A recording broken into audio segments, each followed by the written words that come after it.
தலைமுறைகள் கடந்தும் 48 வருடங்களாக சுவையான சமையலுக்கு மக்களின் அபிமானம் சக்தி மசாலா. ரைஸ் சாப்பிட்டுட்டு நம்ம பிரஷ் பண்ணல ஒழுங்கா அப்படின்னா பல்லு சொத்தை ஆகும். இப்போ சொத்தை ஒரு பல்ல பக்கத்து பல்ல போகுமா? ரெண்டாவது லேயர் போகும்போது அந்த பல்லு சொத்தை கூச்சம் கொடுக்கும், எதர் ஹாட், கோல்ட் ஆர் ஸ்வீட்டுக்கு. பல்லு ரொம்ப சொத்தாயிடுச்சு, அதுக்கு மேல நம்ம ட்ரீட்மெண்ட் ஆப்ஷன் பண்ணவே முடியாது அப்படின்னா, ரொம்ப அசிடிக் ஃபுட் சாப்பிட்டீங்க, இல்ல ஒழுங்கா டைமுக்கு சாப்பிடல, லாங் டேர்மா பவுச் பண்றீங்க அப்படின்னா, பல்லுல இருந்து கூச்சம் வரும்போது ஜிவ்வு ஜிவ்வு ஜிவ்வுன்னு இழுக்கும். அது specific to hot, cold or sweet இருக்கும். ஸோ பல் சொத்தை வருது உங்களுக்கு, டாக்டர் கிட்ட எப்போ பார்க்க போகணும் அப்படின்னு கேட்டிங்கன்னா, நீங்க வெயிட் பண்ணிட்டு நாட்டு வைத்தியம் ட்ரை பண்ணீங்க, இல்லை பக்கத்து வீட்டு மாமி தைலம் தடவை சொன்னாங்க. ஸோ பல்லு சொத்தைன்னு வரும்போது இனிஷியலா நம்ம அதை ஐடென்டிஃபை பண்ணி அதுக்கு ட்ரீட்மெண்ட் எடுத்தோம்னா ஈஸி. பல் இருக்கிற structure we are going to conserve it, preserve பண்ண போகிறோம். ஈஸியாக எப்படி ஐடென்டிஃபை பண்ணுறது? ஸோ பல்லு சம்மந்தப்பட்டது 3 லேயர் இருக்கு. ஃபர்ஸ்ட் லேயர் எனாமல், அதுதான் ஹார்டஸ்ட் சப்ஸ்டன்ஸ். அதில் சொத்தை ஆக ஆரம்பிக்கும் போது லைட்டாக கருப்பு கலரில் கீரலோ லைனோ டாட் மட்டும்தான் தெரிய மாதிரி இருக்கும். அந்த சமயத்தில் டென்டிஸ்ட் கிட்ட போனீங்க, ஆழமாக இல்லை அப்படின்னா ப்ரஷிங் டெக்னிக் சொல்லி கொடுப்பாங்க. டென்டிஸ்ட் சொன்ன மாதிரி அதை ஃபாலோ பண்ணிக்கணும். ரொம்ப ஆழமாக இருக்குன்னு டென்டிஸ்ட் ஃபீல் பண்ணாங்க அப்படின்னா ஃபில்லிங் சஜஸ்ட் பண்ணுவாங்க. ரெண்டாவது லேயர் போகும்போது அந்த பல்லு சொத்தை கூச்சம் கொடுக்கும், எதர் ஹாட், கோல்ட் ஆர் ஸ்வீட்டுக்கு. அந்த மாதிரி சமயத்தில் நீங்கள் டென்டிஸ்ட் கிட்ட போனீங்க அப்படின்னா, ஆழமாக இல்லை அப்படின்னா ஃபில்லிங் சஜஸ்ட் பண்ணுவாங்க. ரொம்ப ஆழமாக இருந்துச்சு அப்படின்னா எக்ஸ்ரே சஜஸ்ட் பண்ணிட்டு, எக்ஸ்ரேல அந்த சொத்தை எந்த தூரத்துக்கு போகுதுன்னு பார்த்துட்டு அதுக்கேற்ற மாதிரி அடுத்த ட்ரீட்மெண்ட் ஆப்ஷன் சஜஸ்ட் பண்ணுவாங்க. பல்லு வலி, சொத்தனால வர பல்லு வலின்னு வரும்போதே 2 ஆப்ஷன் தான். பல்லு ரொம்ப ஸ்ட்ராங்கா இருக்கு, அதோட சப்போர்ட்டிங் ஸ்ட்ரக்சர் பெருசா இருக்கு, பல்லு சொத்தை சின்னதா இருக்கு ஆனா ஆழமா இருக்கு அப்படின்னா ரூட் கெனால் பண்ணுவாங்க. ரூட் கெனால் அப்படின்றது வேர் சிகிச்சை. வேர் சிகிச்சை பண்ணி பல்ல காப்பாற்றணும். பல்லு காப்பாற்றினதுக்கு அப்புறம் நம்ம கேப் போடணும். Cap is not optional. ஏன்னா பல்ல வேர் சிகிச்சை பண்ணதுக்கு அப்புறம் அந்த பல்லு வீக் ஆயிடும்.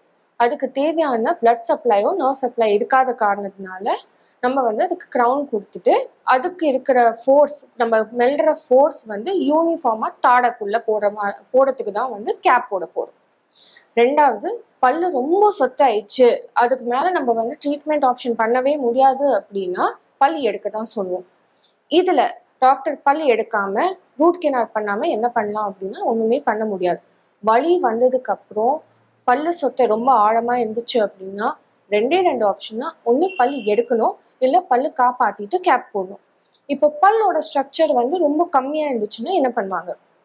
இந்த மாதிரி சமயத்துல உங்க டென்டிஸ்ட் அடிஷ்னலா ஒரு ஸ்க்ரூ, போஸ்ட்னு சொல்லுவோம், அந்த அடிஷ்னலா ஸ்க்ரூ உள்ள வச்சுட்டு அதுக்கப்புறம் ஃபில்லிங் கொடுத்துட்டு அதுக்கப்புறம் அதுக்கு மேல கேப் கொடுக்குற மாதிரி இருக்கும். டென்டல் போஸ்ட்டும் இம்ப்ளான்ட்டும் சேம் கிடையாது. டென்டல் போஸ்ட்ன்றது பல்லுக்குள்ள வேருக்கு வரைக்கும் போற மாதிரி டென்டல் போஸ்ட் வைப்போம்.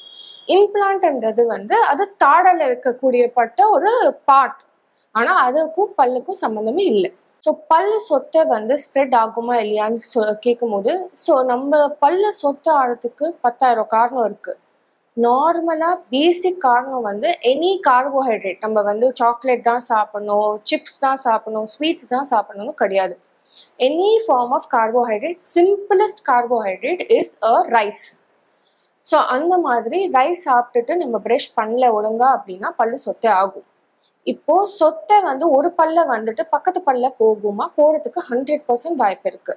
நார்மலா 2 பல்லுக்கு நடுவுல சொத்தை ஆரம்பிக்கிறது அப்படின்னா அந்த 2 பல்லும் பாதிக்கும். இல்ல ஒரு பல்லுக்கு மட்டும் சொத்தை இருக்கு, மேலோட்டமா இருக்கு, பக்கத்து பல்ல போகும் அப்படின்னா கண்டிப்பா போகும். எப்போ போகும் அப்படின்னா ப்ரஷிங் ஹேபிட் சரியா இருக்காத போது, இல்லை சலைவரி பிஹெச் நீங்க பேலன்ஸா வச்சுக்கல, ரொம்ப அசிடிக் ஃபுட் சாப்பிட்டீங்க, இல்லை ஒழுங்கா டைமுக்கு சாப்பிடல, லாங் டேர்மா பவுச் பண்றீங்க அப்படின்னா மற்ற பல்லுக்கு ஸ்ப்ரெட் ஆகிறதுக்கு வாய்ப்பு இருக்கு. சொத்தைன்றது ஆக்சுவலி டீமினரலைசேஷன் ஆஃப் பல்லுன்னு சொல்லுவோம். அதனால பக்கத்து பல்ல வந்து அன்லெஸ் அண்ட் அன்டில் அந்த கிருமிகள் வந்து சாப்பாடுல ஆக்ட் பண்ணிட்டு அது சொத்த ஆற வரைக்கும் வேற எதுவுமே கிடையாது. ஸோ பல் சொத்த வருது உங்களுக்கு, டாக்டர் கிட்ட எப்போ பார்க்க போகணும் அப்படின்னு கேட்டிங்கன்னா, இனிஷியல் ஸ்டேஜஸ் ரெகுலரா checkup once in 6 months to 1 year doctor கிட்ட போறீங்க அப்படின்னா டாக்டர் சொல்லுவாங்க இங்க சொத்த ஆரம்பிக்குது, அதை நீங்க பார்த்து மெயின்டைன் பண்ணும் அப்படின்னு சொல்லிட்டு. 2வது லேயர் வரும்போது கூசூரியா கூச்சம் வந்து 2 காரணத்துக்கும் இருக்கலாம். ஒன் வந்து பல்லு சொத்தைக்கு இருக்கலாம், 2வது வந்து ஈரல பிரச்சனை இருந்துச்சுன்னா கூட சென்சிட்டிவிட்டி வரும், பல்லு கூச்சம் வந்து வரும். ஆனா பல்லுல இருந்து கூச்சம் வரும்போது ஜிவ்வு ஜிவ்வு ஜிவ்வுன்னு இழுக்கும், அது வந்து specific to hot cold or sweet இருக்கும். ஸோ அந்த மாதிரி சமயத்துல நீங்க டென்டிஸ்ட் கிட்ட போனீங்கன்னா அதுவும் ஃபில்லிங் பண்ணி கொடுத்துருவாங்க. வலின்னு வரும்போது நீங்க டென்டிஸ்ட் கிட்ட கண்டிப்பா போய் ஆகணும் ஆஸ் அன் எமர்ஜென்சி. நீங்க வெயிட் பண்ணிட்டு நாட்டு வைத்தியம் ட்ரை பண்ணீங்க, இல்ல பக்கத்து வீட்டு மாமி வந்து தைலம் தடவை சொன்னாங்க, அதெல்லாம் பண்ணக்கூடாது. தைலம் பல்லு வலினால தடவவே கூடாது, அது வெளியில இருந்தாலும் சரி உள்ள இருக்கலாலும் சரி. பிபி இருக்கிறவங்க வித தண்ணியில கல்லுப்பு போட்டுட்டு வாய் கொப்பளிக்க முடியாது. பட் அதர்வைஸ் பல்லு வலி இருக்கு அப்படின்னா எமர்ஜென்சி ராத்திரி 10 மணி டாக்டர் கிட்ட போக முடியாது அப்படின்னா நீங்க வித தண்ணியில கல்லுப்பு போட்டுட்டு வாய் கொப்பளிச்சுட்டு தூங்கிடலாம்.